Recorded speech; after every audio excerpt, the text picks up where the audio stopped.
Video को आरंभ करने पूर्व जदि आपण मैंने आम टेलीग्राम चैनल रे ए पर्यंत जॉइन होई नाहंती ताहले ए वीडियो कमेंट सेक्शन रे थिबा लिंक उपरे क्लिक करी आम टेलीग्राम चैनल रे जॉइन करंतु। आपण माने टेलीग्राम रे किछि एमिति जिनिस देखिबा को पाइबे जहाँकि मु यूट्यूब रे आपण मानकु कहि पारुनी। प्रथमे जाइकि कमेंट सेक्शन रे थिबा लिंक रे क्लिक करी जल्दी टेलीग्राम रे जॉइन करंतु। तापर आपण जानि परिबे टेलीग्राम रे कोन अछि कोन नाही। चलंतु आउ डेरी न करी वीडियो को आरंभ करिबा।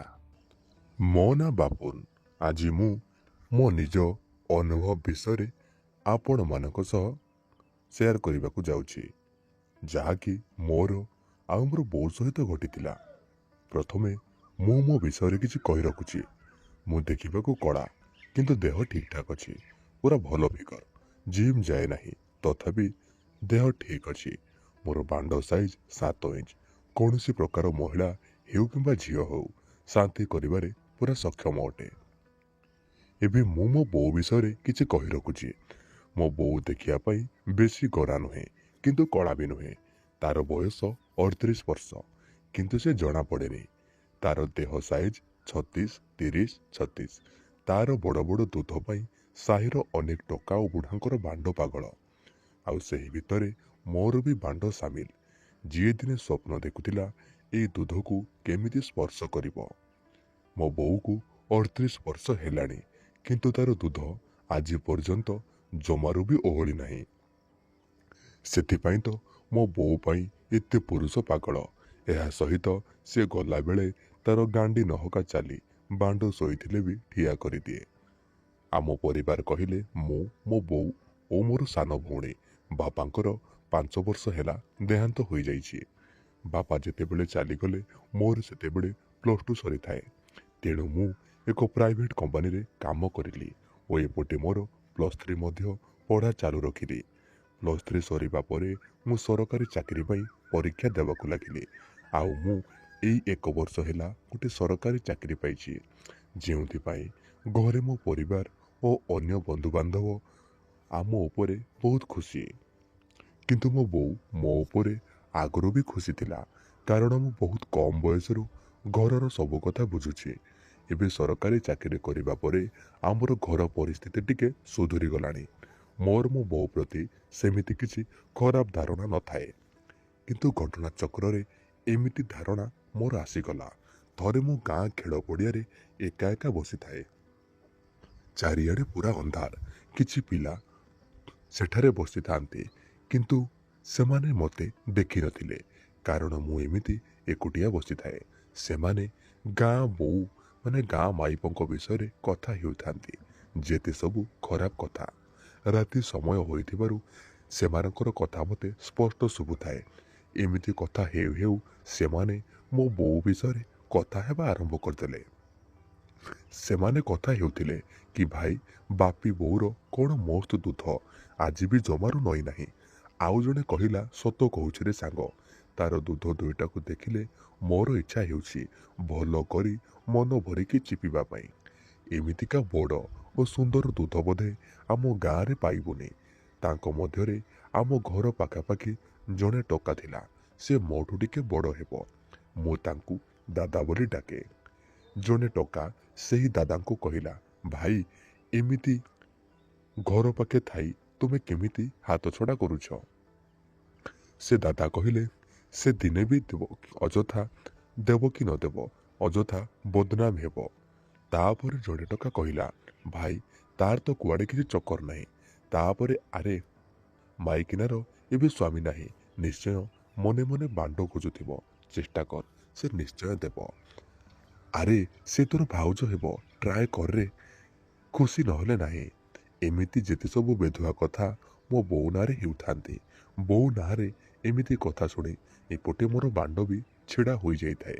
सेई दिनठू मोर मो बोऊ प्रति थिबा नजर मोर बदलिबाकू लागिला। मु मोर मने मने भाबिली सेमाने जाहा कहउछंती गोटे प्रकार ठीक। बापा चली जिबा परे बोऊ निश्चय गिहागिहिर अभाव को अनुभव करुथिबो। कौन बाहर लोक यार फायदा उठाइबे, एहाठू भलो हेबो मु निजे यार फायदा उठाई नेबी। मु बहुत थर बहुत प्लान करिछि, किंतु सबुबेले असफल होइछि। କାରଣ ମୋର ସରକାରୀ ଚାକିରି ହେବା ଦିନଠାରୁ ମୁଁ ବହୁତ ବ୍ୟସ୍ତ ରହୁଥିଲି। ଏହା ସହ ମୋତେ ବେଳେବେଳେ ଡର ବି ଲାଗୁଥିଲା, କାଳେ ବୋଉ ରାଗିବ କି କ'ଣ ଭାବିବ ମୋ ବିଷୟରେ। କିନ୍ତୁ ଏ କଥା ବି ଜାଣିଥିଲି ବୋଉ ମୋ ଉପରେ ରାଗିଲେ ବହୁତ କମ୍ ସମୟ ପାଇଁ, ଆଉ ମୁଁ ଯଦି ଟିକେ ଜିଦି କରେ ସେ ମୋତେ ନିଶ୍ଚୟ ଦେବ, କାରଣ ମୁଁ ତାର ଗୋଟିଏ ବୋଲି ପୁଅ ଥିଲି। ଆଉ ବାପା ଚାଲିଯିବା ପରେ ଘର କଥା ସବୁ ବୁଝେ, ଯେଉଁଥିପାଇଁ ବୋଉ ମୋର ଉପରେ ବହୁତ ଖୁସି ଥାଏ। ଆପଣମାନେ ତ ସମସ୍ତେ ଜାଣିଥିବେ କରୋନା ଭୂତାଣୁର କାୟା ବିସ୍ତାରକୁ ରୋକିବା ପାଇଁ ଭାରତ ସରକାର 21 ଦିନ ପାଇଁ ଲକଡାଉନ୍ କରିଥିଲେ। ସେହି ସମୟରେ ମୋର ବି ଅଫିସ୍ ଛୁଟି ଥାଏ, ଆଉ ସାନ ଭଉଣୀ ବି ତାର ପରୀକ୍ଷା ସରିବା ପରଠାରୁ ବୋଉ ଆଉ ମୁଁ ସେ ଘରକୁ ଯାଇଛି। ଏହା ହେଉଛି ସବୁଠାରୁ ଉତ୍ତମ ସୁଯୋଗ।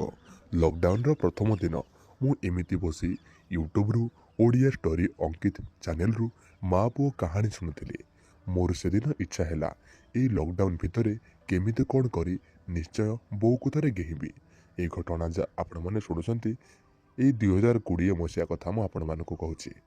ମୁଁ ଲକଡାଉନ୍ର ପ୍ରଥମ ଦିନ ଭାବି ଭାବି ଗୋଟେ ଉପାୟ ଚିନ୍ତା କଲି, ଆଉ ତାକୁ ଦ୍ୱିତୀୟ ଆପ୍ଲାଏ କଲି। ମୋର ପାଖରେ କିଛି କାହାଣୀ ବହି ଥିଲା। ମୁଁ କ'ଣ କରିଲି ନା ସେ ବହିଗୁଡ଼ାକୁ ମୋର ବେଡ୍ ଉପରେ ରଖିଦେଲି, ଯେମିତି କେହି ଜଣେ ଲୁଚା ହୋଇଥିବାର ଦେଖିପାରିବ। ତାପରେ ମୁଁ ମୋର ରୁମ୍ରେ ଏମିତି ଜାଗାରେ ମୋବାଇଲର କ୍ୟାମେରାକୁ ଅନ୍ କରି ରଖିଲି ଯେମିତି ସେ ବହିକୁ ବୋଉ ଦେଖୁଛି କି ନାହିଁ ଜାଣିହେବ ରେକର୍ଡ଼ିଂରୁ। ସବୁଦିନ ବୋଉ ସେଦିନ ମୋର ରୁମ୍କୁ ସକାଳୁ ସକାଳୁ ଆସିଲା ଘର ସଫା କରିବା ପାଇଁ। ଆଉ ଠିକ୍ ସେହି ସମୟରେ ମୁଁ ଘରୁ ବାହାରି ଆସିଲି ଆଉ ଲାଟିନ୍କୁ ଚାଲିଗଲି। ମୋ ଘର ଓଳେଇବା ସମୟରେ ତାର ନଜର ସେ ବହି ଉପରେ ପଡ଼ିଲା। ସେ ପ୍ରଥମେ ବହିକୁ ବେଡ୍ ଉପରୁ ଉଠାଇଲା, ଆଉ କିଛି ସମୟ ଦେଖିବା ପରେ ସେ ଘର ବାହାରକୁ ଚାଲି ଆସିଲା ଆଉ ଦେଖିଲା ମୁଁ କେଉଁଠି ଅଛି। ସେ ଯେତେବେଳେ ଜାଣିଲା ମୁଁ ଲାଟିନ୍ ଯାଇଛି, ସେ ସେଥିରୁ ଗୋଟେ ବହିକୁ ତାର ଲୁଗା କାନିରେ ଲୁଚେଇକି ନେଇଗଲା। ମୁଁ ଲାଟିନ୍ରେ ବୋଉ କଥା ଭାବି ମୁଠି ମାରିଦେଇ ଆସିଲି। ଆସି ମୋବାଇଲରେ ସୁଟ୍ ହୋଇଥିବା ଭିଡ଼ିଓକୁ ଦେଖିଲି। ବୋଉ ସେ ବହିକୁ ନେବ ବୋଲି ମୁଁ ଭାବିନଥିଲି। ମୁଁ ଭାବିଥିଲି ସେ ଦେଖିକି ପଢ଼ି ଦେଇକି ଚାଲିଯିବ। ମୋ ମୁଣ୍ଡକୁ ଆଉ ଗୋଟେ ଆଇଡ଼ିଆ ଆସିଲା। ବୋଉ ସେ ବହିକୁ ନେଇ ତା ରୁମ୍ରେ ରଖିଥିଲା, ଆଉ ମୁଁ ବୋଉ ସେ ବହିକୁ ପଢ଼ିବା ସମୟରେ ତାର ରିଆକ୍ସନକୁ ଦେଖିବାକୁ ଚାହୁଁଥିଲି। ମୁଁ କ'ଣ କଲି ନା ମୋର ଗୋଟେ ଛୋଟ ଫୋନ୍ ଥିଲା, ତାକୁ ଫୁଲ୍ ଚାର୍ଜ କରି ସେଥିରେ ଗୋଟେ ମେମୋରି ପକେଇଲି। ଆଉ ବୋଉ ଯେତେବେଳେ ଘର କାମ ସାରି ଗାଧୋଇବାକୁ ଗଲା, ମୁଁ ସେହି ସମୟରେ ସେ ମୋବାଇଲକୁ ବୋଉ ରୁମ୍ରେ ଲୁଚେଇ ଦେଇକି ରଖିଲି। ମୁଁ ଜାଣିଥିଲି ବୋଉ ସେ ବହିକୁ 2 ପହରରେ ପଢ଼ିବ କିମ୍ବା ରାତିରେ ପଢ଼ିବ। ସକାଳେ ସେ ପଢ଼ିପାରିବନି, କାରଣ ତାକୁ ଘରର କାମ କରିବାର ଅଛି। ସେ ଗାଧୋଇ ଆସିଲା, ଆଉ ସେ ରୋଷେଇ ଶେଷ କରିଲା, ଆଉ ଆମେ ଖାଇଲୁ। କିଛି ସମୟ ପରେ ବୋଉ ତା ରୁମ୍କୁ ବିଶ୍ରାମ କରିବାକୁ ଚାଲିଗଲା। ମୋର ମନ ଉଚ୍ଛନ ହେଉଥାଏ କି ବୋଉ ଏବେ ଭିତରେ ସେ ବହି ପଢ଼ିଲା କି ନାହିଁ। ହେଲେ ସେ କବାଟ ଦେଇଥିଲା। କ'ଣ କରିବି କିଛି ଦେଖି ହେଲାନି। ମୋତେ କେତେବେଳେ ବୋଉ କଥା ଭାବି ଭାବି ନିଦ ହୋଇଗଲା, ଜାଣିପାରିଲିନି। ମୁଁ ଉଠିଲା ବେଳକୁ ସନ୍ଧ୍ୟା 5ଟା ହେଲାଣି। ଯେମିତି ଉଠିଛି ବୋଉ ରୁମ୍କୁ ଗଲି, ଦେଖିଲି ବୋଉ ତା ରୁମ୍ରେ ନାହିଁ। ବାରିଆଡ଼େ ଯାଇ ଦେଖିଲି ସେ ବାରିରେ ଲାଗିଥିବା ଶାଗ ଏମିତି ଆଉ କିଛି ପରିବାରେ ପାଣି ଦେଉଛି। ମୁଁ ଯାଇ ବୋଉ ରୁମ୍ରୁ ମୋବାଇଲଟା ନେଇ ଆସିଲି। ସବୁକିଛି ସେଥିରେ ରେକର୍ଡ଼ ହୋଇଥିଲା। ବୋଉ ସେ ବହିରୁ ଗୋଟେ ଦୁଇଟା କାହାଣୀ ପଢ଼ିବା ପରେ ତାର ହାତ ଆପେ ଆପେ ତାର ବିଆ ଉପରକୁ ଚାଲିଗଲା, ଆଉ ସେ ବିଆକୁ ରଗଡ଼ି ରଗଡ଼ି ବହିକୁ ପଢ଼ୁଥାଏ। ତାପରେ ମୁଁ ଆସି ସନ୍ଧ୍ୟାରେ ଟିଭି ଦେଖିଲି। ମୁଁ ଟିଭି ଦେଖିବା ଭିତରେ ବୋଉ ଆସି ସେଇ ବହିକୁ ଥୋଇ ଆଉ ଗୋଟେ ବହିକୁ ନେଇଯାଇଛି। ମୋର ରାତିରେ ବୋଉ ତାକୁ ପଢ଼ି କ'ଣ କରୁଛି ବୋଲି ଦେଖିବାକୁ ଇଚ୍ଛା ହେଲା। ତେଣୁ ବୋଉ ରାତିରେ ରୋଷେଇ କରିବା ସମୟରେ ମୁଁ ସେ ମୋବାଇଲକୁ ନେଇ ପୁଣି ଥରେ ସେମିତି ରଖିଦେଇକି ଆସିଲି। ସେଦିନ ରାତିରେ ଖାଇସାରି ମୁଁ କିଛି ସମୟ ପରେ ଶୋଇବାକୁ ଚାଲିଗଲି, ଆଉ ଦ୍ୱିତୀୟ ଦିନ କ'ଣ କରିବି ବୋଲି ଚିନ୍ତା କରିଲି। ମୁଁ ଦ୍ୱିତୀୟ ଦିନ ସକାଳୁ ଉଠି କ'ଣ କରିଲି, ବୋଉ ଆସିବାର କିଛି ସମୟ ଆଗରୁ ବାହାରକୁ ଚାଲି ଆସିଲି, ଆଉ ମୋବାଇଲରେ କିଛି ଗିହା ଭିଡ଼ିଓକୁ ଚାଲୁ କରିଦେଇ ଆସିଲି। ବୋଉ ବି ପୂର୍ବଦିନ ଭଳି ଆସିଲା, ଆଉ ମୋବାଇଲରେ ବସି ଭିଡ଼ିଓ ଦେଖିବାକୁ ଲାଗିଲା। ଏଥର ସେ ସବୁକିଛି ଭୁଲି ଯାଇଥିଲା, ଅର୍ଥାତ୍ ସେ ନିଜେ ଜାଣିନଥିଲା ଯେ ସେ ମୋ ରୁମ୍ରେ ବସି ଦେଖୁଛି ବୋଲି। ସେ ଭିଡ଼ିଓକୁ ଦେଖିବା ସମୟରେ ତାର ଦୁଧକୁ ଦଳିବା ସହ ବିଆକୁ ରଗଡ଼ୁଥାଏ। ମୁଁ ଜାଣି ଜାଣି ଡେରିରେ ଆସିଲି। ବୋଉ ସେମିତି ବସି ଦେଖୁଥାଏ। ଆଉ ଏଥର ବୋଉ ବିଆର ପାଣିରେ ମୋର ବେଡ଼ସିଟ୍ରେ ପଡ଼ି ଅଳ୍ପ ଓଦା ହୋଇଯାଇଥାଏ। ମୁଁ ରୁମ୍ ଭିତରକୁ ପଶିବା ବେଳକୁ ମୋର ଗୋଟେ ଫୋନ୍ କଲ୍ ସେହି ସମୟରେ ଆସିଲା। ଆଉ ବୋଉ ଯେମିତି ମୋତେ ଦେଖିଛି ଫୋନ୍କୁ ଖଟ ଉପରେ ପକେଇ ଦେଇ ଚାଲି ଆସିଲା। ମୁଁ ମନେ ମନେ ଭାବିଲି ଏଇ ବାଳ ଫୋନ୍ କଲ୍ ପାଇଁ ବଡ଼ ଚାନ୍ସଟେ ମିସ୍ ହୋଇଗଲା। ଆଉ ସେ କଲ୍ ପୁଣି ଶଳା କମ୍ପାନୀବାଲା କରିଥିଲେ। ସେ ଯାହା ହେଉ ବି ବୋଉ ମନରେ ଡାଉଟ୍ ଥିଲା କି କାଳେ ମୁଁ ତାକୁ ଦେଖିଛି କି ମୋବାଇଲ ଦେଖିଲା ବେଳେ। କିନ୍ତୁ ମୁଁ ତା ସହ ସାଧାରଣ ଭାବରେ ବ୍ୟବହାର କରିଲି। ବୋଉ ଗାଧୋଇ ଯିବା ସମୟରେ ତାକୁ ପଚାରିଲି, ବୋଉ ମୋର ବେଡ଼ସିଟ୍ କେମିତି ଓଦା ହୋଇଯାଇଛି, ତୁ କିଛି ପାଣି ଢାଳି ଦେଇଥିଲୁ କି? ସେ ଜାଣିଥିଲା କ'ଣ ପାଇଁ ଏମିତି ହୋଇଛି, ତେଣୁ ସେ ମୋ ସହ ସ୍ପଷ୍ଟ ଭାବରେ ନ କହି କାହିଁ ନାହିଁ ତ। ମୁଁ ଆଉ କିଛି କହିଲିନି। ତାପରେ ବୋଉ ଗାଧୋଇ ଯିବା ପରେ ମୁଁ ତା ରୁମ୍କୁ ଯାଇ ସେ ମୋବାଇଲଟା ନେଇ ଆସିଲି। ଆଉ ଦେଖିଲି ବୋଉ ଦିନରେ ବହି ପଢ଼ିବା ଅପେକ୍ଷା ରାତିରେ ଆହୁରି ଗରମ ଜଣାପଡ଼ୁଛି। ବୋଉ ଦିନରେ କେବଳ ବିଆକୁ ରଗଡ଼ି ବହି ପଢ଼ୁଥିଲା, କିନ୍ତୁ ଏଥର ଆଉ 2 ପାଦ ଆଗକୁ ଯାଇ ସେ ତା ଛାତିରୁ ଲୁଗାକୁ ଖସେଇ ଦୁଧକୁ ଚିପି ମଝିରେ ମଝିରେ ବିଆରେ ଆଙ୍ଗୁଳି ପୂରେଇ ଖଟକୁ ଆଉଜି ହୋଇ ବହିକୁ ପଢ଼ୁଥାଏ। ଆଉ ବହିକୁ ପଢ଼ି ସାରିବା ପରେ ସେ ଯେତିକି ସ୍ପିଡ଼ରେ ତା ବିଆରେ ଆଙ୍ଗୁଳି ମାରୁଥାଏ, ସେଥିରୁ ସ୍ପଷ୍ଟ ବାରି ହୋଇ ପଡ଼ୁଥାଏ ଯେ ସେ ଗିଆ ଖାଇବାକୁ କେତେ ପାଗଳ ଅଛି। ମୁଁ ସେଦିନ ଏହିଭଳି ସୁଯୋଗକୁ ମିସ୍ କରିବାକୁ ଚାହୁଁନଥିଲି। ତେଣୁ ମୁଁ ଦିନରେ କ'ଣ କଲି ନା ପେନ୍ଡ୍ରାଇଭ୍ରେ ବି କିଛି ଭିଡ଼ିଓକୁ ପୂରେଇଲି ଆଉ ତାକୁ ଟିଭିରେ ଲଗେଇଲି।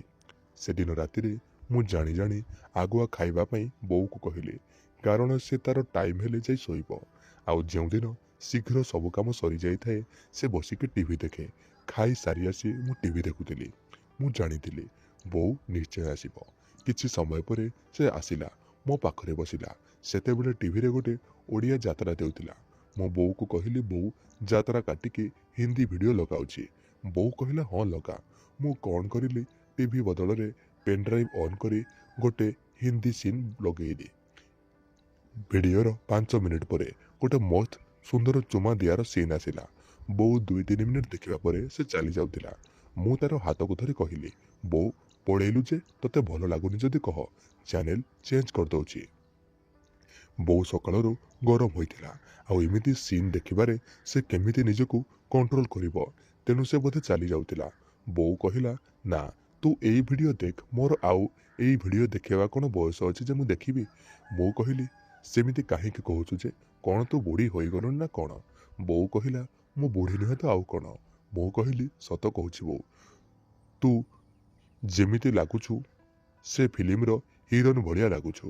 ବୋଉ କହିଲା, ଆଉ ଥଟ୍ଟା କରନି, ମୁଁ ଯାଉଛି। ମୁଁ କହିଲି, ନା ଲୋ ବୋଉ, ସତ କହୁଛି, ତୁ ସେ ହିରୋଇନ୍ଠୁ ବି ମୋତେ ଆହୁରି ସୁନ୍ଦର ଲାଗୁଛୁ। ମୋ କଥା ଶୁଣି ବୋଉର ମୁହଁ ଲାଜରେ ଲାଲ ପଡ଼ିଯାଉଥାଏ। କିଛି ସମୟ ସେ ସିନ୍ ପରେ ସେ ଟୋକାଟା ସେ ଭିଡ଼ିଓର ହିରୋଇନ୍ର ଗୋଟି ଗୋଟି କରି କପଡ଼ା ଖୋଲିବାକୁ ଲାଗିଲା। ତାର ଦୁଧକୁ କପଡ଼ା ଉପରୁ ଜୋରରେ ଚିପିଲା। ବୋଉ ପୁଣି ଉଠିକି ଚାଲି ଯାଉଥିଲା। କିନ୍ତୁ ତାର ଏଇ ଭିଡ଼ିଓ ଦେଖିବା ପାଇଁ ଇଚ୍ଛା ହେଉଥିଲା, କିନ୍ତୁ ପୁଅ ପାଖରେ ସଂକୋଚ କରି ସେ ଚାଲି ଯାଉଥିଲା। ମୁଁ ପୁଣି ତାକୁ କହିଲି, ବୋଉ ରହୁନୁ, ପୁରା ଦେଖିକି ଯିବୁ। ବୋଉ ମୋର ମନ କଥା ବୁଝି ସାରିଥିଲା ମୋର ଏଇ ପଦିଏ କଥାରେ। ବୋଉ କହିଲା, ତୋର ବୟସ ଆଉ ମୋର ବୟସ କ'ଣ ସମାନ? କ'ଣ ତୋ ସହ ବସି ଏମିତି ଭିଡ଼ିଓ ଦେଖିବି? ମୁଁ କହିଲି, ଆଚ୍ଛା ବୋଉ, ସେଥିରେ କ'ଣ ଅଛି? ତୁ ତ ନିଜ ଆଖିରେ ଦେଖୁଛୁ, ସେ ମୁଭିରେ ବି ସେ ପୁଅଟା ସେ ସ୍ତ୍ରୀଲୋକ ଠାରୁ ବୟସରେ ବହୁତ କମ୍ ଲାଗୁଛି। ବୋଉ କହିଲା, ଦେଖ, ଏମିତି କଥା ଭଲ ନୁହଁ। ମୁଁ କହିଲି, ଯଦି ଭଲ ନୁହେଁ, ସେ ପୁଅ ପୁଣି ଏତେ କଥା ସେ ସ୍ତ୍ରୀଲୋକ ସହ କରୁଛି, ସେଇଟା କାହିଁ ଖରାପ ନୁହେଁ ତ? ତୁ ତ ମୋ ସହ ଖାଲି ବସିକି ଦେଖୁଛୁ, ଏମିତି କ'ଣ କରୁଛୁ ନା କ'ଣ? ବୋଉ ମୋର କଥା ଶୁଣି ମୋତେ ଟିକେ ଅନେଇଲା। ମୁଁ କହିଲି, ଦେଖ ବୋଉ, ମୋର କିଛି ଭୁଲ ନାହିଁ। ସତ କହିଲୁ, ତୋର ବି ଇଚ୍ଛା ହେଉଛି କି ନାହିଁ ଏମିତି ଫିଲ୍ମ ଦେଖିବା ପାଇଁ? ବୋଉ ମୋ କଥା ଶୁଣି ଶାନ୍ତ ରହିଲା। ତାପରେ ମୁଁ ବୋଉକୁ କହିଲି, ମୁଁ ଜାଣିଛି ବାପା ଗଲା ପରେ ତୁ ବି କିଛି କରିନଥିବୁ, ତୋର ବି ତ ଗୋଟେ ମନ ଅଛି। ବୋଉ କହିଲା, ମନ ଥିଲେ କ'ଣ ହେବ? ମୁଁ କହିଲି, ସେଇ ଭିଡ଼ିଓ ପରିକା ଯଦି ମୁଁ ତୋ ପାଇଁ ଗୋଟେ ଯୁବକ ଟୋକା ଖୋଜିଦିଏ, ତୁ କ'ଣ ତା ସହ? ବୋଉ କହିଲା, ଦେଖ, ମୋତେ ଖୁସି ଲାଗୁଛି ତୁ ମୋର ମନ କଥା ବୁଝିପାରୁଛୁ, କିନ୍ତୁ ସେମିତି କିଏ ମିଳିଲେ ତ? ମୁଁ କହିଲି, ବୋଉ, ତୁ ମୋତେ ଥରେ ଚାନ୍ସ ଦେ, ମୁଁ ତୋର ସବୁ କଷ୍ଟକୁ ଦୂର କରିଦେବି। ବୋଉ କହିଲା, ନା, ସେମିତି ହୋଇପାରିବନି, ତୁ ମୋର ପୁଅ। ମୁଁ କହିଲି, କ'ଣ ପାଇଁ ହୋଇପାରିବନି? ଯେ ସେ ପୁଅଟା ପୁଣି କେମିତି କରୁଛି। ବୋଉ, ତୁ ଆଜି ଯୋଉ ମା ପୁଅ କାହାଣୀ ଶୁଣୁଥିଲୁ କି ନାହିଁ କହିଲୁ, ସେ କାହାଣୀ ତୋତେ କେମିତି ଲାଗିଲା? ବୋଉ ମୋର କଥା ଶୁଣି ପୁରା ଆଶ୍ଚର୍ଯ୍ୟ ହୋଇଗଲା। ମୁଁ କହିଲି, ବୋଉ, ତୁ 2 ଦିନ ହେଲା ଯାହା ସବୁ କରୁଛୁ ମୁଁ ଜାଣିଛି। ବୋଉ କହିଲା, କ'ଣ ସବୁ ଜାଣିଛୁ କହିଲୁ? ମୁଁ କହିଲି, ସବୁକିଛି। ତୁ ସେ କାହାଣୀ ପଢ଼ିବା, ମୋ ମୋବାଇଲରେ ଗେହା ଭିଡ଼ିଓ ଦେଖିବା, ଆଉ ଏମିତିକି ରାତିରେ ତୁ ବିଆରେ ଆଙ୍ଗୁଳି ମାରିବା ସହ ନିଜର ଦୁଧକୁ ନିଜେ ଚିପୁଥିଲୁ। ପ୍ଲିଜ୍ ବୋଉ, ମୋତେ ଥରକ ପାଇଁ ଚାନ୍ସ ଦେ। ବୋଉ କହିଲା, ଦେଖ, ଯଦି କେହି ଜାଣିବ କ'ଣ ହେବ କହିଲୁ? ମୁଁ କହିଲି, କିଏ କ'ଣ ପାଇଁ ଜାଣିବ? ତୋ ମୋ ଭିତରେ କଥା ରହିବ। ସେ କହିଲା, ନା, ହୋଇପାରିବନି କହି ଉଠିକି ଚାଲିଗଲା। ଆଉ ଯାଇ ତା ରୁମ୍କୁ ଯାଇ ଡୋରକୁ ଲକ୍ କରିଦେଲା। ତାପରେ ମୁଁ ତା ରୁମ୍ର ଡୋର ପାଖକୁ ଯାଇ କହିଲି, ଦେଖ ବୋଉ, ଯଦି ଆଜି ତୁ କରିବା ପାଇଁ ନ ଦେବୁ ମୁଁ ଆଜି ଏଠୁ ଉଠିବିନି। ମୁଁ ବାହାରୁ ଥାଇ ବହୁତ କାକୁତି ମିନତି ହେଲି। ତାପରେ ବୋଉ ତା ଆଡ଼ୁ 10 ମିନିଟ୍ ପରେ କବାଟ ଖୋଲି ମୋତେ କହିଲା, ତୁ ଆଉ ଅବୁଝା ହଅନି। ମୁଁ କହିଲି, ବାସ୍ ଥରେ। ତାପରେ ବୋଉ ରାଜି ହୋଇଗଲା। ବୋଉର ଉତ୍ତର ଶୁଣିବା ମାତ୍ରେ ମୁଁ ବୋଉକୁ ଧରି ତା ଓଠକୁ ଜୋରରେ ଚୁମା ଦେଲି। ବୋଉ ମଧ୍ୟ ମୋତେ ପୂର୍ଣ୍ଣ ସମର୍ଥନ କରୁଥାଏ। ମୋର ଗୋଟିଏ ହାତ ବୋଉର ଦୁଧ ଉପରେ ଏବଂ ଅନ୍ୟ ହାତଟି ଅଣ୍ଟାରେ ଥାଏ। 10 ମିନିଟ୍ ପର୍ଯ୍ୟନ୍ତ ଆମେ ଦୁହେଁ ଚୁମ୍ବନ କଲୁ। ମୋ ବୋଉକୁ ବିଛଣାରେ ଶୁଆଇ ତା ବେକକୁ ଚାଟିଲି ଏବଂ ତାର ବଡ଼ ବଡ଼ ଦୁଧ ଉପରକୁ ଆସିଲି। ମୁଁ ତା ଭୁଣ୍ଡିକୁ କପଡ଼ା ଉପରୁ ଚାଟିବା ଆରମ୍ଭ କଲି। ବୋଉର ଆଖି ବନ୍ଦ ହୋଇଥିଲା ଏବଂ ଓଠ ଟିକିଏ ଖୋଲା ଥିଲା। ସେ ମଜା ଉପଭୋଗ କରୁଥାଏ। ମୋ ବୋଉର ବ୍ଲାଉଜକୁ ବଟମ ଖୋଲିଲି। ସେ ଭିତରେ କିଛି ନଥାଏ। ତାର ପର୍ବତ ପରି ବଡ଼ ବଡ଼ ଦୁଧ ମୋ ସାମ୍ନାରେ ଉଲଗ୍ନ ଥାଏ, ଯାହା ଦେଖି ମୁଁ ପୁରା ପାଗଳ ହୋଇଯାଉଥିଲି। ମୁଁ କହିଲି, ବୋଉ, ତୋର ଦୁଧ ବହୁତ ବଡ଼ ଏବଂ ବହୁତ ଭାରି। ତୁ ଏହାକୁ କେମିତି ଛୋଟ ଗୁମ୍ଫାରେ ବନ୍ଦୀ କରି ରଖିଛୁ? ବୋଉ କହିଲା, ମୁଁ କ'ଣ କରିବି ରେ? ଯଦି ମୁଁ ସେ ଦୁଇଟାକୁ ଖୋଲା ଛାଡ଼ିଦିଏ ତେବେ ଗାଁର ସମସ୍ତ ଟୋକା ୟାର କ୍ଷୀର ପିଇବାକୁ ଧାଇଁ ଆସିବେ। ଆମେ ଦୁହେଁ ଏଇ କଥାକୁ ନେଇ ହସିବାକୁ ଲାଗିଲୁ। ତାପରେ ମୁଁ ବୋଉର ଦୁଧକୁ ଏମିତି ଚାଟିବା ଆରମ୍ଭ କଲି ଯେପରି ଏକ ଛୋଟ ପିଲା କ୍ଷୀର ପିଉଛି। ଓଲଟ ପାଲଟ କରି ଦୁଇଟା ଯାକ ଦୁଧକୁ ଚୁଚୁମିଲି। ବୋଉ ମୋର ମୁଣ୍ଡ ଉପରେ ହାତ ବୁଲେଇ ତାର ଭଣ୍ଡିରେ ମୋର ମୁଣ୍ଡକୁ ଦାବୁଥାଏ। ମୁଁ ମଧ୍ୟ ବହୁତ ଉତ୍ସାହିତ ଥିଲି ଏବଂ ତାର ଦୁଧକୁ ବହୁତ ଜୋରରେ ଚାଟୁଥିଲି। ଏବେ ମୁଁ ମୋର ଗୋଟିଏ ହାତ ନେଇ ତା ଲୁଗାକୁ ଅଣ୍ଟା ଉପରକୁ ଉଠେଇଲି। ମୁଁ ଦେଖିଲି ବୋଉ ଆଜି ଚଡ଼ି ପିନ୍ଧିନି। ମୁଁ ପଚାରିଲି, ବୋଉ, ତୁ ଚଡ଼ି ପିନ୍ଧୁନାହୁଁ କି? ବୋଉ କହିଲା, ମୁଁ ସେତେବେଳେ ବୁଝି ଯାଇଥିଲି ଯେତେବେଳେ ତୁ ମୋ ରୁମ୍ରୁ ତୋର ମୋବାଇଲ ଆଣୁଥିଲୁ ଏମିତି ଘଟିବାକୁ ଯାଉଛି। ମୁଁ କହିଲି, ତେବେ ତୁମେ ପ୍ରଥମେ କାହିଁକି ମନା କରୁଥିଲ? ସେ ଉତ୍ତର ଦେଲା, ଜଣେ ମହିଳାକୁ ମନେଇବା ପାଇଁ ଟିକିଏ କାମ କରିବାକୁ ପଡ଼ିବ ତ। ସେ ତୋର ବୋଉ ହେଉନା କାହିଁକି? ବୋଉର ବିଆରେ ବଡ଼ ବଡ଼ ବାଳ ଥାଏ। ମୁଁ କହିଲି, ବୋଉ, ତୁ କ'ଣ ପାଇଁ ତୋର ବିଆ ବାଳକୁ ସଫା କରୁନୁ? ବୋଉ କହିଲା, ହଁ, ମୁଁ କରେ, କିନ୍ତୁ ଏଇ କିଛି ଦିନ ହେଲା କରିନାହିଁ। ମୁଁ କହିଲି, ବୋଉ, ମୁଁ ଏହାକୁ ସଫା କରିଦେଉଛି। ବୋଉ କହିଲା, ଧନ, ଆଜି ଏମିତି କର। ତାପରେ ମୁଁ ମୋ କାମରେ ମୋ ବୋଉର ସ୍ତନକୁ ଚୁଚେମିବା ଆରମ୍ଭ କଲି ଏବଂ ତା ବିଆକୁ ହାତରେ ଧରି ସଲସଲ କଲି। ବୋଉର ଚିତ୍କାର ବାହାରକୁ ଆସୁଥାଏ। ବୋଉ ଆଖି ବନ୍ଦ କରି ଶୋଇଥାଏ। କିଛି ସମୟ ପରେ ମୁଁ ଟିକେ ଅଟକିଗଲି। ବୋଉ କହିଲା, କ'ଣ ହେଲା? କାହିଁକି ବନ୍ଦ କଲୁ? ମୁଁ କହିଲି, ବୋଉ, ଏବେ ତୁ ଲଙ୍ଗଳା, ତେଣୁ ଶରୀର ଉପରେ ଥିବା ଅଯଥା କପଡ଼ା ଗୁଡ଼ାକୁ ସମ୍ପୂର୍ଣ୍ଣ ଭାବରେ ବାହାର କରିଦେ। ବୋଉ ଉଠି ତାର ସମସ୍ତ କପଡ଼ାକୁ ଖୋଲି ପୋଇ ଲଙ୍ଗଳା ହୋଇକି ଶୋଇଲା। ବୋଉକୁ ଲଙ୍ଗଳା ଅବସ୍ଥାରେ ଦେଖି ମୋତେ ଲାଗିଲା ଯେମିତିକି ସ୍ୱର୍ଗରୁ ଅପ୍ସରା ଆସି ମୋ ସାମ୍ନାରେ ଶୋଇଛି। ତାପରେ ମୁଁ ତାର ଦୁଇ ଗୋଡ଼ ମଝିକୁ ଚାଲିଗଲି ଆଉ ତାର ବାଳୁଆ ବିଆକୁ ଚାଟିବାକୁ ଲାଗିଲି। ବୋଉ କହିଲା, ଧନ, ତୁ ସବୁକିଛି ଉପଭୋଗ କରିବୁ ନା ମୋତେ ବି କିଛି କରିବାକୁ ଦେବୁ? ମୁଁ କହିଲି, ମୁଁ କେବେ ମନା କଲି କି? ବୋଉ ମୋ କଥା ଶୁଣି ଉଠି ବସିଲା ଆଉ ବୋଉ ମୋର ସମସ୍ତ ପୋଷାକ ଖୋଲି ମୋତେ ମଧ୍ୟ ଲଙ୍ଗଳା କରିଲା। ମୋର ମୋଟା ଲମ୍ବା ବାଣ୍ଡ ବୋଉ ଆଗରେ ଛିଡ଼ା ହୋଇଥାଏ। ବୋଉ ପ୍ରଥମେ ମୋର ବାଣ୍ଡକୁ ହଲେଇଲା, ତାପରେ ପାଟିରେ ନେଇ ଲଲିପପ୍ ଭଳିଆ ଚଷିବାକୁ ଲାଗିଲା। ବାଣ୍ଡ ଚଷିବାର ଆନନ୍ଦ ମୋର ଖୁସିକୁ ଦୁଇଗୁଣା କରିଦେଉଥାଏ। ମୁଁ ଯେମିତି ଆକାଶରେ ଉଡ଼ୁଥିଲି। ତାପରେ ଆମେ ଦୁହେଁ 69 ଆସନକୁ ଆସିଲୁ। ବର୍ତ୍ତମାନ ବୋଉ ମୋର ବାଣ୍ଡକୁ ଚଷୁଥାଏ ଏବଂ ମୁଁ ଜିଭରେ ବୋଉର ବିଆକୁ ଚାଟୁଥାଏ। କିଛି ସମୟ ପରେ ଏମିତି ଚୁମା ଚାଟି ହେବା ପରେ ଆମର ଝଡ଼ିବାର ସମୟ ଆସିଲା। ପ୍ରଥମେ ମୁଁ ମୋର ସମସ୍ତ ବୀର୍ଯ୍ୟ ବୋଉର ପାଟିରେ ଛାଡ଼ିଲି। ବୋଉ ସମସ୍ତ ବୀର୍ଯ୍ୟକୁ ପିଇଦେଲା। ତାପରେ ବୋଉ ମଧ୍ୟ ତାର ବିଆରୁ ଅମୃତ ଛାଡ଼ିଲା, ଯାହା ମୁଁ ମଧ୍ୟ ବେକାର ହେବାକୁ ଦେଲିନି। ଆମେ ଦୁହେଁ କିଛି ସମୟ ପାଇଁ ଶାନ୍ତ ହୋଇଗଲୁ। ତାପରେ ମୁଁ ଉଠି ବୋଉର ବିଆକୁ ପୁଣି ଚାଟିବାକୁ ଲାଗିଲି। ଜିଭକୁ ତା ବିଆ ଭିତରେ ପଶେଇଲି। ମୋର ବାଣ୍ଡ ପୁଣି ଥରେ ଠିଆ ହେଲା ଏବଂ ବୋଉ ବହୁତ ଗରମ ଥିଲା, ପୁରା ଫୁଲ୍ ଜୋସ୍ରେ। ସେ ମୋର ମୁଣ୍ଡକୁ ଧରି ତାର ବିଆରେ ଦବେଇକି ଚିଲାଉଥାଏ। କହିଲା ମୋ ବିଆକୁ ଖାଇଯା। ମୁଁ ମଧ୍ୟ ଜୋର ଜୋର ଚାଟୁଥାଏ। ବୋଉ କିଛି ସମୟ ପରେ କହିଲା, ଏବେ ଆଉ ରହି ହେଉନି, ଏବେ ତୁ ମୋତେ ଗେହି ପକା। ତୋ ବାଣ୍ଡକୁ ତୋ ବୋଉର ବିଆରେ ପୂରେଇ ଦେ। ତାପରେ ବୋଉ କହିଲା, ପ୍ରଥମେ ପ୍ରତିଜ୍ଞା କର, ମୋ ସହ ଏମିତି ପ୍ରତିଦିନ ଗେହି ହେବ। ମୁଁ ଜାଣିଥିଲି ଯେ ବୋଉ ଏହି ସମୟରେ କିଛି ମନା କରିବନି। ବୋଉ କହିଲା, ହଉ, ମୁଁ ତୋତେ ଗେହିବାକୁ ଦେବି। ଯେତେବେଳେ ତୋର ବାପା ଆଉ ନାହାନ୍ତି, ଆଜିଠାରୁ ମୁଁ ତୋର ସ୍ତ୍ରୀ ହୋଇ ରହିବି। ତୁ ମୋତେ ପ୍ରତିଦିନ ଗେହିବୁ। ମୁଁ ବୋଉର ଦୁଇ ଗୋଡ଼କୁ ମେଲେଇ ତାର ମଝିକୁ ଆସିଲି। ଆସିକି ବାଣ୍ଡକୁ ବୋଉର ବିଆ ଉପରେ ରଖିଲି। ତାପରେ ମୁଁ ଏକ ଧକ୍କା ମାରିଲି। ମୋର ଅଧା ବାଣ୍ଡ ବୋଉର ବିଆ ଭିତରକୁ ଗଳିଗଲା। ବୋଉ ଶିହରଣରେ ଥରି ଉଠିଲା। ମୁଁ କହିଲି, ବୋଉ, ତୁ ଏତେଥର ଗେହିଁ ହୋଇଛୁ, ତେବେ ତୋତେ କାହିଁକି କଷ୍ଟ ହେଉଛି? ବୋଉ କହିଲା, ମୁଁ ବର୍ତ୍ତମାନ ଅନେକ ଦିନ ହେଲାଣି ଗିହା ଖାଇନି, ସେଥିପାଇଁ। ତାପରେ ମୁଁ ଆଉ ଏକ ଧକ୍କା ମାରିଲି ଏବଂ ମୋର ପୁରା ବାଣ୍ଡକୁ ବୋଉର ବିଆ ଭିତରେ ପୂରେଇଲି। ବନ୍ଧୁଗଣ, ଏହା ମୋର ପ୍ରଥମ ଥିଲା। ମୁଁ କେବେ ଭାବିନଥିଲି ଯେ ପ୍ରଥମ ଥର ମୁଁ ମୋର ବୋଉକୁ ଗେହିବି ବୋଲି। ମୁଁ ଧକ୍କା ମାରିବା ଆରମ୍ଭ କଲି ଏବଂ ବୋଉ ମଧ୍ୟ ତଳୁ ଅଣ୍ଟା ହଲେଇ ମୋତେ ପୂର୍ଣ୍ଣ ସମର୍ଥନ ଦେଉଥାଏ। ସେ ଚିତ୍କାର କରୁଥାଏ। ମୁଁ ବି ତାକୁ ମଜାରେ ଗେହୁଁଥିଲି ଏବଂ କହୁଥିଲି, ହଁ ବୋଉ, ମୋର ବୋଉ, ମୁଁ ତୋତେ ପ୍ରତିଦିନ ଏଇଭଳି ଗେହିବି। ମୁଁ ତୋତେ ମୋର ବେଶ୍ୟା ଭାବରେ ରଖିବି। କିଛି ସମୟ ପରେ ମୁଁ ଥକିଗଲି ଏବଂ ବୋଉ ମଧ୍ୟ ଜାଣିପାରିଲା। ତାପରେ ବୋଉ ମୋତେ ବନ୍ଦ କରିବାକୁ ଇସାରା କଲା। ତାପରେ ମୁଁ ବିଛଣା ଉପରେ ଶୋଇଲି ଏବଂ ବୋଉ ମୋ ଉପରକୁ ଆସିଲା। ବୋଉ ତା ବିଆରେ ମୋର ବାଣ୍ଡକୁ ପୂରେଇ ତା ଉପରେ ବସିବାକୁ ଲାଗିଲା। ବୋଉ ଘୋଡ଼ା ଚଢ଼ିବା ପରି ମୋ ବାଣ୍ଡ ଉପରେ ଡେଇଁ ପଡ଼ୁଥାଏ। ଏହି ଘୋଡ଼ା ଚଢ଼ିବା ଷ୍ଟାଇଲରୁ ମୁଁ ବୋଉକୁ ଘୋଡ଼ି କରି ଗେହିବାକୁ ଚିନ୍ତା କଲି। ମୋ ବୋଉକୁ ବନ୍ଦ କରିବାକୁ କହିଲି ଏବଂ ତାକୁ ଘୋଡ଼ି କରିଲି। ମୁଁ ତା ପଛରୁ ଯାଇ ବାଣ୍ଡକୁ ବିଆରେ ପୂରେଇ ଗେହିବାକୁ ଲାଗିଲି। 10 ମିନିଟ୍ ପରେ ସେ କହିଲା, ଉଫ୍, ଜୋରରେ କର, ଆହୁରି ଜୋରରେ। ବୋଉ କିଛି ସମୟ ପରେ ପାଣି ଛାଡ଼ିଲା। ତା ଦେହ ପୁରା ହାଲକା ହୋଇଗଲା ଏବଂ ସେ ଖଟ ଉପରେ ଶୋଇଲା। ମୁଁ ବୋଉକୁ ସିଧା କରିଦେଇ ମୋର କାର୍ଯ୍ୟକୁ ଜାରି ରଖିଲି। ବର୍ତ୍ତମାନ ମୋର ବି ପାଣି ବାହାରିବାର ସମୟ ହୋଇଥିଲା।